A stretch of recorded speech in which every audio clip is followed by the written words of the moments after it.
Chapter 38. Dolly and a Real Gentleman.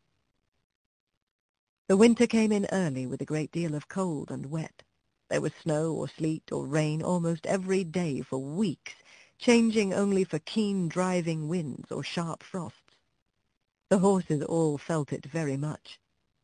When it is a dry cold, a couple of good thick rugs will keep the warmth in us, but when it is soaking rain, they soon get wet through and are no good. Some of the drivers had a waterproof cover to throw over, which was a fine thing, but some of the men were so poor that they could not protect either themselves or their horses, and many of them suffered very much that winter. When we horses had worked half the day, we went to our dry stables and could rest, whilst they had to sit on their boxes, sometimes staying out as late as 1 or 2 o'clock in the morning if they had a party to wait for. When the streets were slippery with frost or snow, that was the worst of all for us horses. 1 mile of such travelling, with a weight to draw and no firm footing, would take more out of us than 4 on a good road. Every nerve and muscle of our bodies is on the strain to keep our balance, and added to this, the fear of falling is more exhausting than anything else. If the roads are very bad indeed, our shoes are roughed, but that makes us feel nervous at first. When the weather was very bad, many of the men would go and sit in a tavern close by and get someone to watch for them, but they often lost a fare in that way, and could not, as Jerry said, be there without spending money. He never went to the Rising Sun. There was a coffee shop near where he now and then went, or he bought of an old man who came to our rank with tins of hot coffee and pies.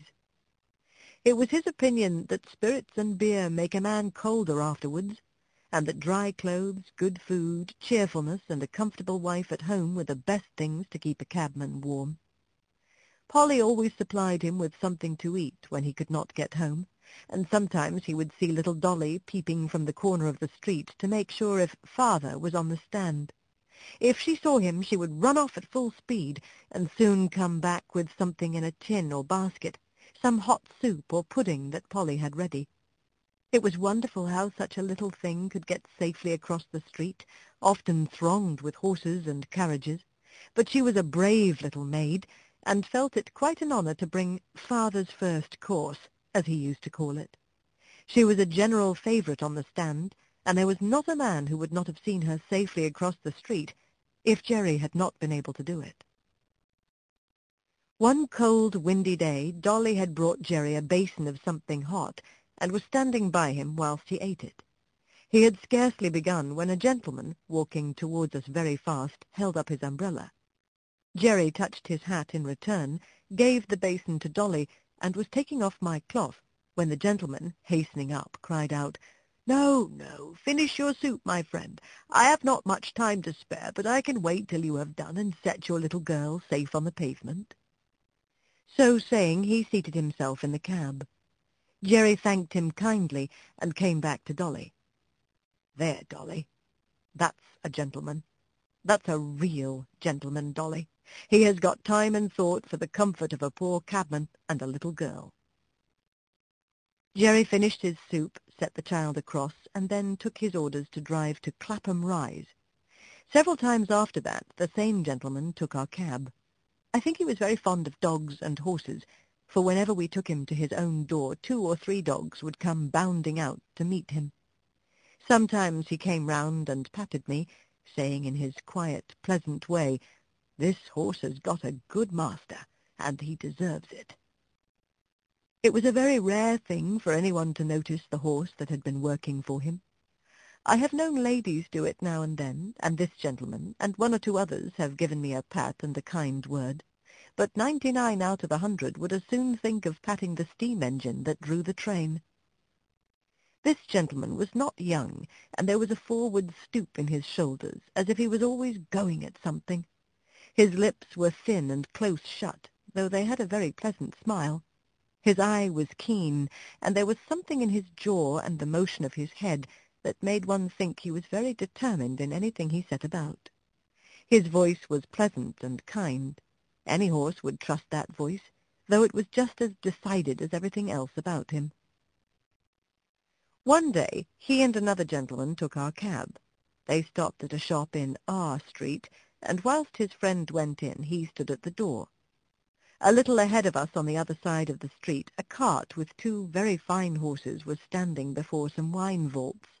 The carter was not with them, and I cannot tell how long they had been standing, but they seemed to think they had waited long enough and began to move off. Before they had gone many paces, the carter came running out and caught them. He seemed furious at their having moved, and with whip and rein punished them brutally, even beating them about the head.